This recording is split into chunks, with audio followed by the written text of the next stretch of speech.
Dalam beberapa hari terakhir setelah Prabowo dilantik sebagai presiden, jagat media sosial dihebohkan dengan sejumlah pengungkapan kasus korupsi. Satu yang paling mencuri perhatian adalah ketika mantan Menteri Perdagangan Thomas Lembong yang diduga melakukan penyalahgunaan wewenang dan pelanggaran aturan yang merugikan negara hingga ratusan miliar rupiah terkait kebijakan impor gula pada tahun 2015 hingga 2016. Selengkapnya pemirsa, kita akan bahas lebih dalam lagi dalam Tom Lembong terseret pusaran korupsi impor gula. Ya, sebelum membahas terkait kasus impor gula ini, kita akan bahas dulu profil singkat dari Tom Lembong. Tom Lembong yang memiliki nama lengkap Thomas Trikasih Lembong adalah salah satu tokoh ekonomi terkemuka di Indonesia. Dengan pengalaman yang cukup luas dan mumpuni di bidang keuangan dan investasi, Tom merupakan lulusan Universitas Harvard dan memiliki rekam jejak di institusi besar seperti Deutsche Bank dan juga Morgan Stanley.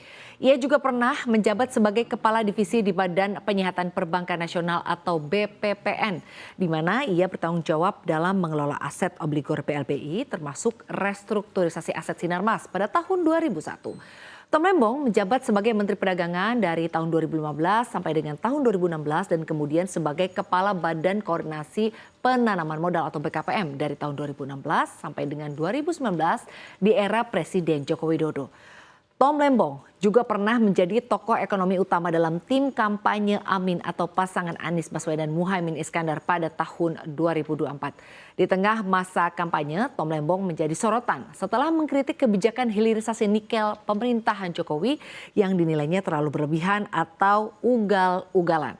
Menurut Tom, langkah ini membanjiri pasar global dengan nikel Indonesia hingga menyebabkan penurunan harga komoditas tersebut.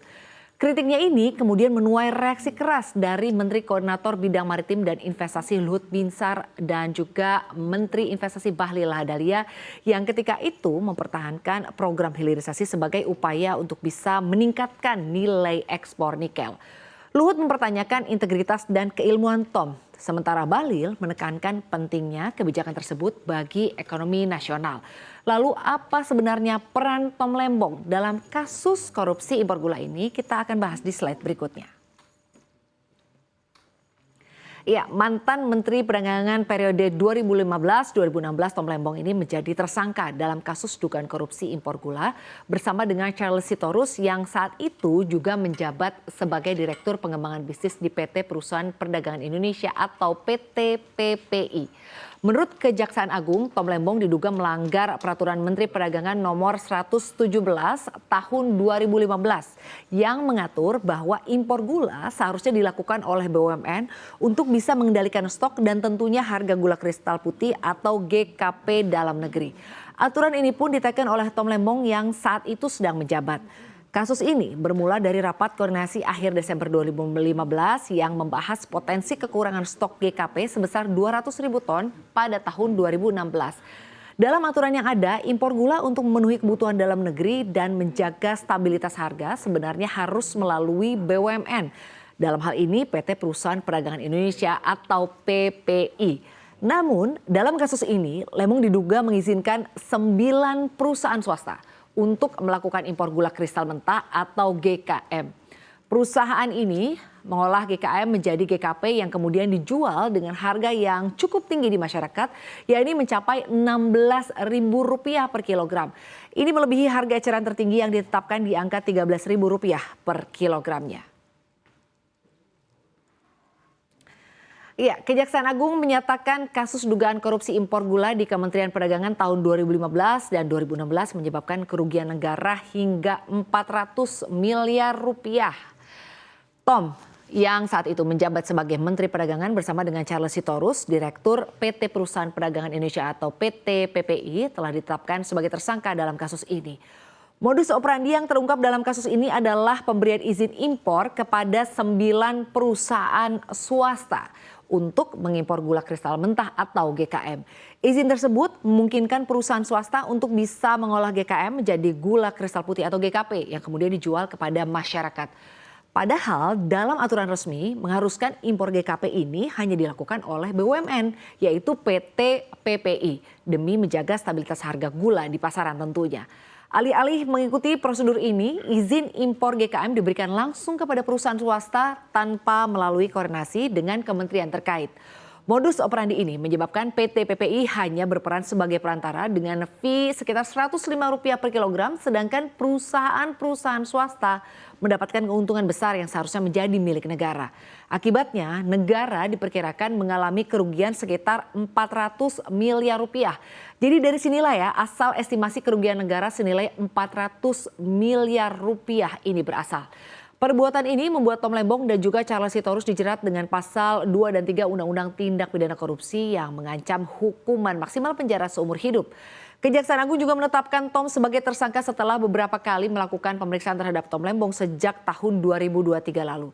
Jadi ini bukan kasus yang tiba-tiba ya, proses pemeriksaan ini sudah berlangsung cukup lama.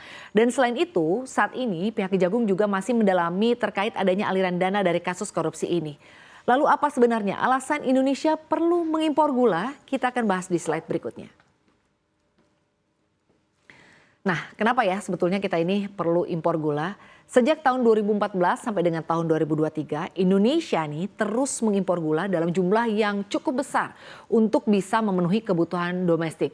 Nah, jadi bisa dipastikan impor gula ini memang dilakukan di era semua Menteri Perdagangan di masa pemerintahan Presiden Joko Widodo. Kita lihat dalam kurun waktu 10 tahun atau dari tahun 2014 ya sampai dengan tahun 2024. Ada 6 Menteri Perdagangan yang menjabat, yakni Rahmat Gobel gitu ya dari Oktober 2014 sampai dengan Oktober 2015. Lalu ada Tom Lembong dari tahun 2015 sampai dengan Juli 2016. Lalu ada Enggar Tias Tolukita dari Juli 2016 sampai dengan Oktober 2019. Lalu selanjutnya ada Agus Suparmanto dari Oktober 2019 sampai dengan Desember 2020. Lalu ada Muhammad Lutfi dari Desember 2020 sampai dengan Juni 2022.